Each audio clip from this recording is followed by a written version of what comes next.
c'est le même territoire, la fiction et le documentaire, mais qui n'est pas traité, ni abordé, ni référé de la même façon.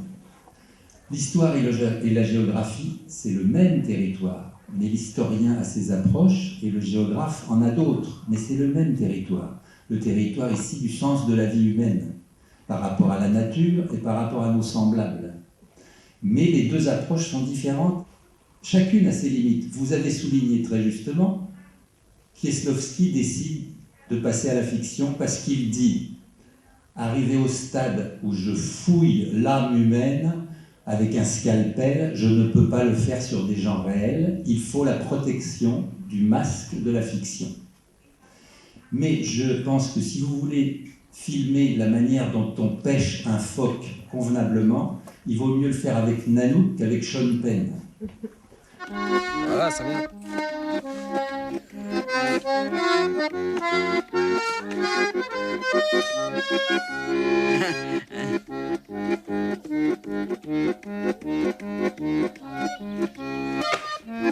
Moi, je commence. C'est assez grave et assez aigu. Ouais. C'est ça? Ouais. C'est comme un piano, à droite aigu, à gauche grave. Je n'ai jamais touché un appareil. On voit beaucoup de scènes dans le film où il y a des barquettes de médicaments, etc. Et il y a des grands débats dans la psychiatrie entre la psychiatrie médicamenteuse, médicaments, ou alors d'autres méthodes, accompagner, l'accordéon, parler, la parole. Et effectivement, le film le montre tout en ne prenant pas de position par rapport à ça.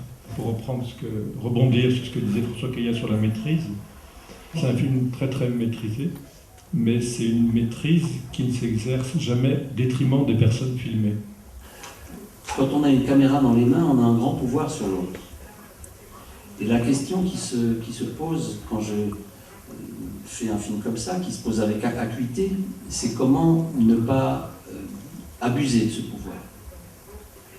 Et je dis toujours qu'il faut apprendre à ne pas filmer. C'est plus difficile, quelquefois, de renoncer à filmer pour préserver une relation, préserver une confiance qui est en train de s'installer, que de filmer.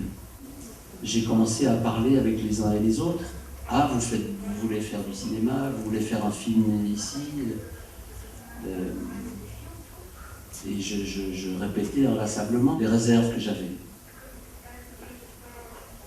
Et puis, petit à petit, ils m'ont encouragé, eux, les gens qui sont là, et notamment les patients, me disant en quelque sorte, si vous avez peur de nous instrumentaliser avec votre caméra, écoutez, on va vous aider à faire le film. On est fous, mais on n'est pas idiots. On va vous accompagner, on va vous aider. C'est noir et blanc couleur. Noir et blanc couleur. Couleur. Ah, bon. J'ai fini par souhaiter faire ce film, au fond, pour dépasser ma peur de le faire, me confronter à mes scrupules, me confronter à cette peur. À quelles conditions peut-on faire un film dans un lieu comme ça, sans instrumentaliser les personnes qu'on filme, sans faire de la folie ou de la souffrance un spectacle.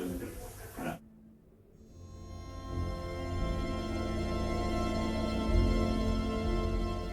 Elle n'est peut-être jamais allée en Italie.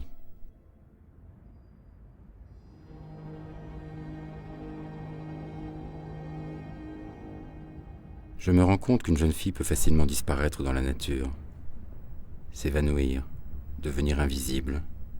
On ne peut pas dire si elle s'est enfuie ou si elle se cache, si elle est morte, si elle est vivante. Personne ne sait. La façon dont les personnes fonctionnent devant la caméra sont aussi la mise en abîme de la façon dont le spectateur fonctionne par rapport aux gens qu'il voit. On leur parle d'une Valérie et c'est leur propre vécu qui remonte à la surface et qui s'exprime. La relation du spectateur aussi à l'autre dans le documentaire repose beaucoup sur cela. Il y a l'effet de contagion mimétique, parce que tu parles, le drame partagé, que le film met bien en relief. toute manière, l'être qui part fait partie de votre vie, et tant que vous vivrez, ça fera partie de votre vie. On ne vit pas avec le passé, c'est vrai, mais le passé est là quand même en vous.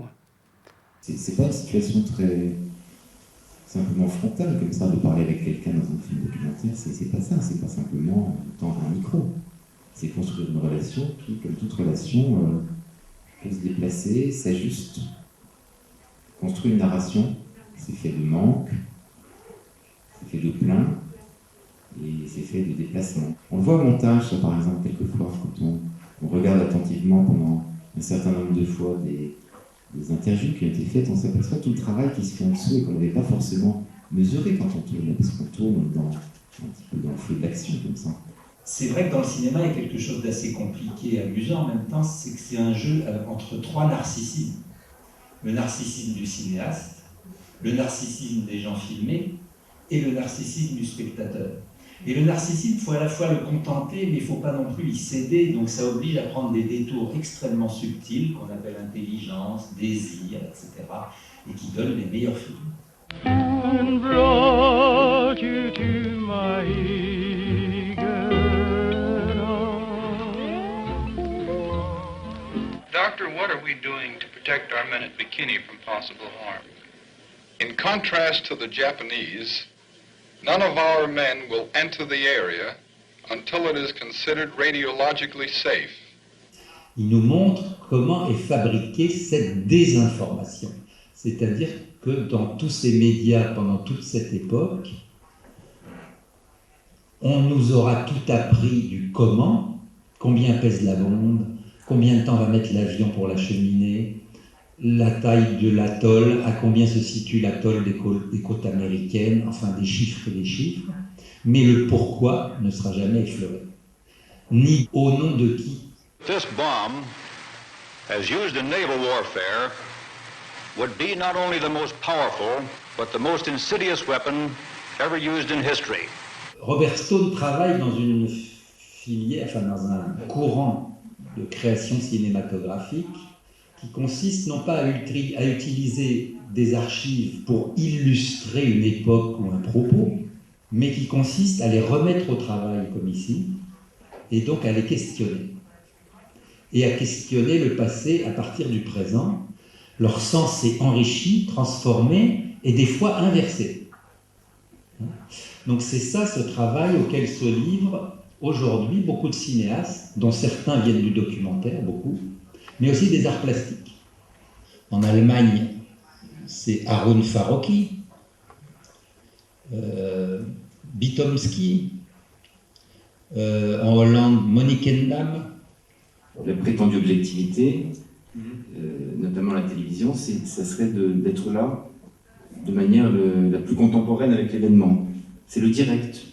Parce que le direct, en fait, ça voudrait dire que tout le monde y assiste de la même manière. En fait, il y a une espèce d'unanimité qui peut se faire parce que voilà, tout le monde est témoin de ce qui se fait devant nous. Et la télévision développe complètement cette notion d'un temps raccourci à l'extrême, et dans lequel il n'y a plus besoin de revendiquer une subjectivité, parce que si on pousse un peu plus, c'est l'idée d'une caméra de surveillance. Une caméra de surveillance, si vous voulez, il n'y a pas de contestation possible. C'est pas un regard subjectif, c'est un regard objectif parce qu'il est là, il est en même temps. Moi, j'ai l'impression que le cinéaste documentaire, c'est quelqu'un qui vient toujours après coup. Il vient après coup, mais avec son propre regard, avec son propre coup d'œil, justement.